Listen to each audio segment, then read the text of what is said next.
Aparte de los arquetipos típicos de protagonista y antagonista, existen otros arquetipos. Entrar en el territorio de los arquetipos literarios es meter la mano en un saco sin fondo, pero hay algunos modelos muy reconocibles en nuestro género y a los que muchas veces, por pura necesidad narrativa, resulta necesario u oportuno recurrir. Voy a darte algunas muestras de ejemplo.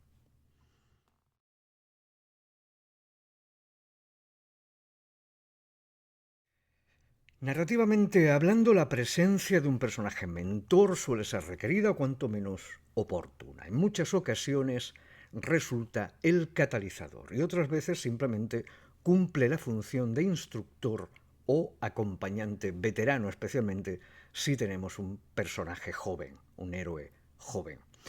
Suele ser un personaje guía cuando no funciona de catalizador y con frecuencia sirve de conector y encauzador de la trama o subtramas, por lo que suele ser frecuente encontrarlo en el elenco.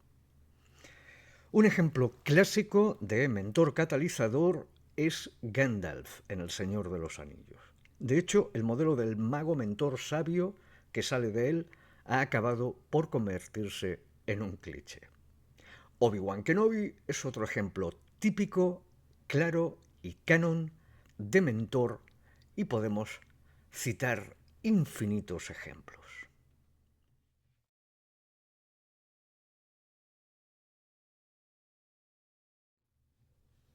Si quisieras un héroe solitario estarías haciendo heroica, pero quieres hacer épica. Y en la épica lo normal es que nuestro protagonista tenga aliados. El compañero fiel suele ser ese personaje destacado y vinculado al protagonista, especialmente con una relación profunda y sólida, a veces incluso devocional. No hace falta echar mucho de imaginación para saber que Samwise, Sam Sagaz en español, compañero de Frodo en El Señor de los Anillos, es el prototipo canon de este modelo.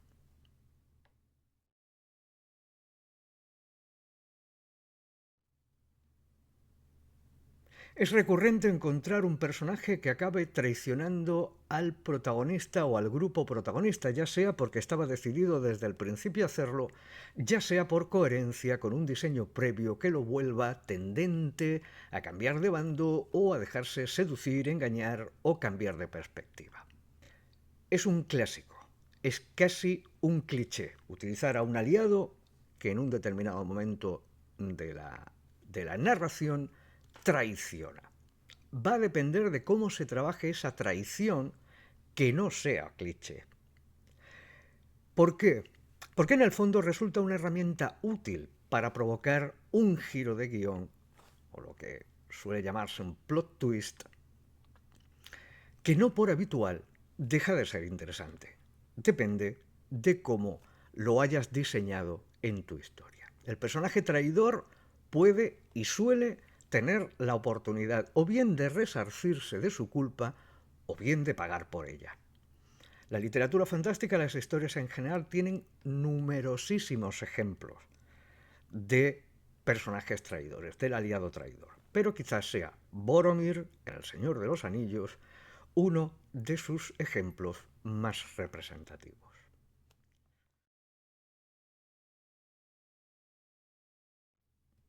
También es recurrente concebir un personaje que juegue el papel de alivio cómico, ya sea por su personalidad peculiar, ingeniosa y divertida, ya sea por su ingenuidad o por cualquier otro rasgo. Suele servir de refresco para liberar tensión y en sus diálogos siempre hay hueco para romper el hielo o para la frase ingeniosa. Sin duda, el enano Gimli cumple este rol en El Señor de los Anillos. El alivio cómico suele o puede aparecer combinado con este otro modelo, el Taur, que suele ser un personaje de moral algo más ambigua, motivado por intereses más materiales, pero que rara vez va a confrontar directamente con los intereses o ideales del grupo. De ahí que en muchas ocasiones este modelo de Taur también sirva como excusa para el alivio cómico. Responde al arquetipo de ladrón honorable o simpático. Ambos suelen servir de contrapunto.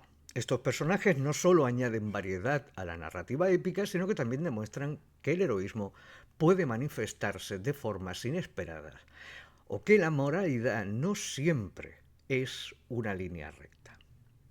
Tenemos ejemplos de Taur barra alivio cómico, por ejemplo en Lando Calrissian en Star Wars, o en Locke Lamora, en la saga de las mentiras de Locke Lamora, de Scott Lynch. En este caso, con mucho atrevimiento, es el protagonista. Matt Cawthon, de La Rueda del Tiempo, de Jordan, también es un buen ejemplo de este modelo. Son buenos ejemplos de Taur y alivio cómico, en muchos casos todos ellos. También tenemos a Kath Brecker, de la biología 6 de Cuervos, de Leith Bardugo. Quizá sea este un ejemplo algo más oscuro, pero también nos resulta válido.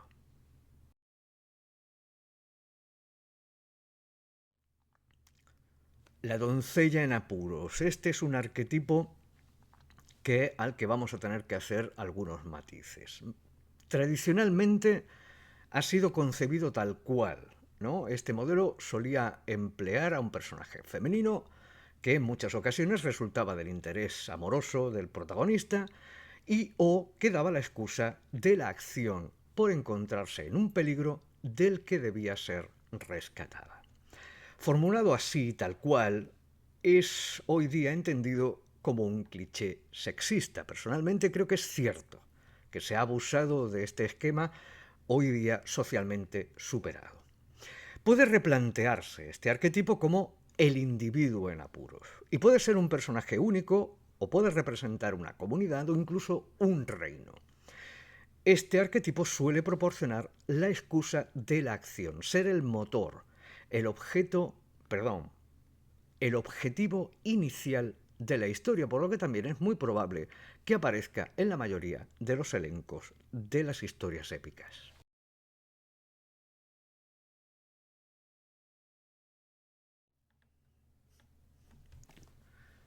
El músculo. Protagonista o no, es un personaje focalizado en su fortaleza y presencia física, en habilidades de combate desequilibrantes unidas o no a un menor foco en las habilidades sociales. Este suele ser también un elemento típico en las historias épicas. Un buen ejemplo, claro, moderno de este modelo y además usado con una habilidad más que maestra, es Khal Drogo, en la saga de Canción de Hielo y Fuego de George R.R. Martin.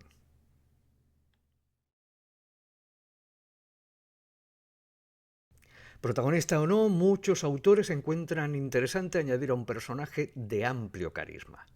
Suele ser un personaje solitario, que puede formar o no parte del grupo central de personajes importantes o representar al líder de una facción o de un clan o de un grupo. Es un personaje cuyo foco está en el liderazgo y en el carisma, que puede ser usado además en múltiples facetas dentro de una historia. Podemos encontrarlo, por ejemplo, en Faramir, en El Señor de los Anillos, o en Kelsier en la saga de Nacidos de la Bruma de Sanderson, o en una versión más oscura en Logan Nueve Dedos, en La Primera Ley de Joe Abercrombie.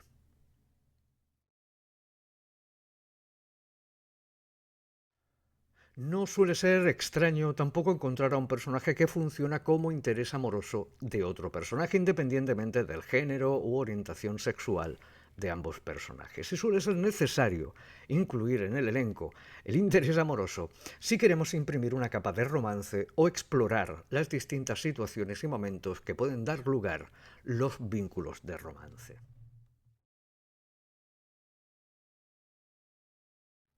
El aliado por necesidad es un personaje inicialmente renuente a la colaboración, pero que acabará involucrado a su pesar por circunstancias mayores. Tiene tendencia a tener un perfil de moral más laxa y frecuentemente puede presentar rasgos de Taur. Hay un modelo muy evidente que es Han Solo como ejemplo de este aliado por necesidad.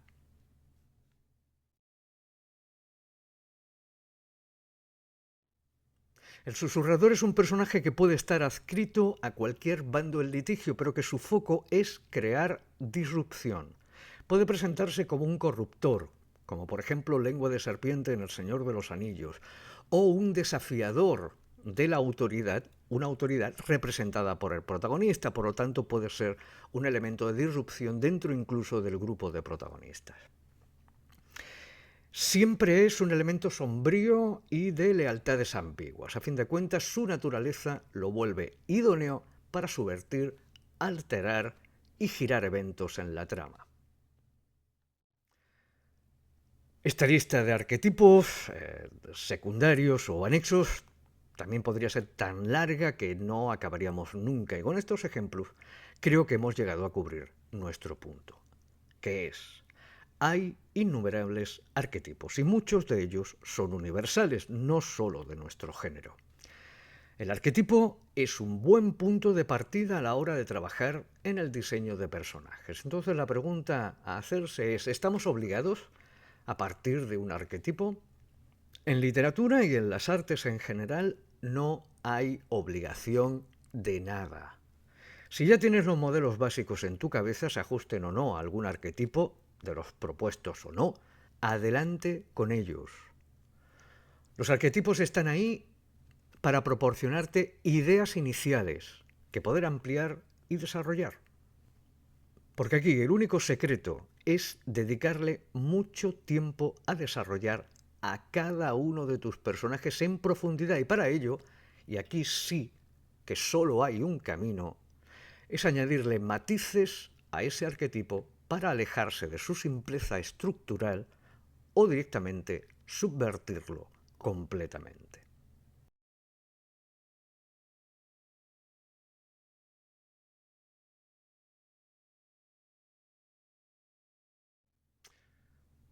Hay múltiples estrategias creativas para dar un giro a estos moldes iniciales. Empezar añadiendo variantes al modelo es un buen inicio. Puede resultarte un camino fácil añadir a tu arquetipo matices propios de otros arquetipos. Por ejemplo, ¿qué tal si el mentor es además un villano? ¿O el músculo tiene apariencia inofensiva? Si piensas en aspectos que hagan romper las expectativas creadas con el arquetipo, y más aún las expectativas de su cliché, te alejarás de ellos.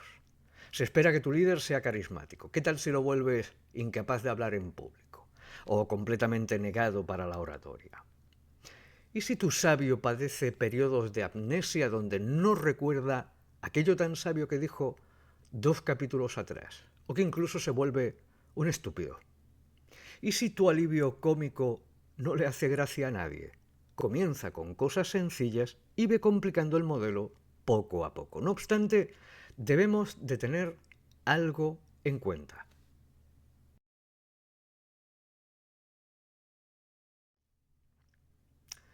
La tendencia actual de subvertir arquetipos está entrando en un territorio resbaladizo, que es el de estar creando nuevos clichés a partir de los clichés y arquetipos que se quiere subvertir. Hemos querido alejarnos tanto del héroe virtuoso y recto que el antihéroe resultante, de moral ambigua o directamente cruel y sanguinario al que lo estamos llevando, se está convirtiendo en cliché. Nos hemos querido alejar tanto de la damisela en apuros que la superheroína que estamos terminando construyendo y a la que estamos llevando este arquetipo también se está convirtiendo en cliché.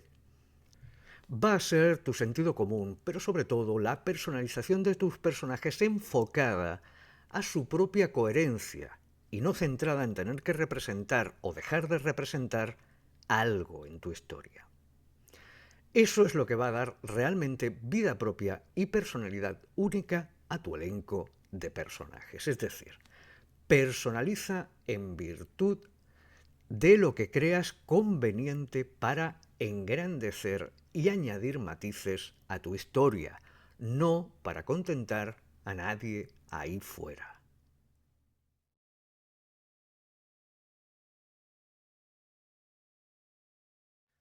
Ya sea partiendo de arquetipos reconocibles o de modelos que escapen con mayor o menor fortuna de ellos, hay dos premisas que te aconsejo tener en cuenta a la hora de diseñar personajes, que son el conflicto o conflictos internos y las capas de profundidad del personaje. Estas cuestiones pivotan sobre unas premisas muy sencillas.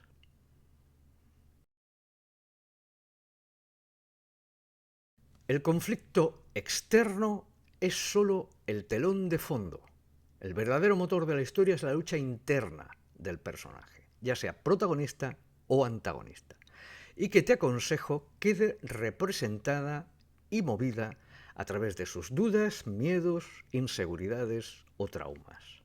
Si todo lo que moviliza a tu héroe protagonista es salvar al mundo sin que haya implicaciones emocionales directas para ello, el personaje quedará plano, sin matices y con nula capacidad de evolución o de crecimiento. Y esto es aplicable también a los antagonistas, a los secundarios y a cualquier personaje de apoyo que necesites incluir en tu elenco.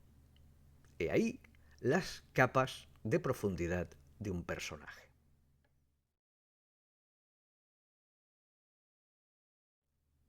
El conflicto interno es la clave para la empatía con el lector.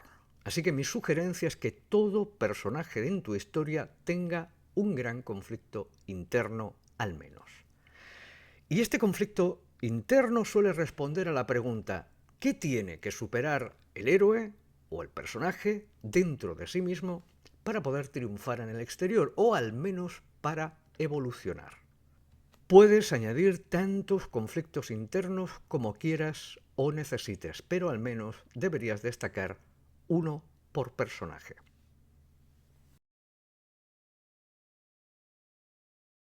Por último, necesitamos la dramatización del conflicto, es decir, narrativamente hablando, y esto es algo que vamos a ver con mayor o menor profundidad en su correspondiente módulo, hay técnicas para mostrar este conflicto interno. Porque no basta con decirle al lector que tal o cual personaje tiene un conflicto interno. Hay que enseñarlo. Tiene que evidenciarse en la narrativa. Así que el uso de flashback, monólogos internos o incluir decisiones difíciles y dilemas morales en nuestra narración serán una buena herramienta con la que podremos hacer carne ante nuestros lectores ese conflicto. Llegado a este punto, te propongo la actividad, ya sabes, voluntaria y opcional para la lección 1. Voy a proponerte crear la base, el esbozo de un pequeño elenco de personajes, no más de 5. Elige qué función van a tener en el peso de la historia, si van a ser personajes centrales, estar dentro del elenco de protagonistas, ser antagonistas, secundarios. Decide si quieres partir de arquetipos previos y modifícalos a tu gusto. Señala esas modificaciones para que sea visible el camino de separación que has empleado para distanciarte del arquetipo básico. Haz un breve resumen de solo unas líneas de cada uno de ellos con la información más relevante que consideres oportuno. Si quieres mi feedback, manda esta actividad al correo de contacto habilitado con el asunto primer esbozo, elenco y tu nombre. Tendrás mis impresiones a la mayor brevedad. En este punto finaliza esta lección preliminar en la que espero que hayan quedado claros los cimientos para poder empezar a construir personajes.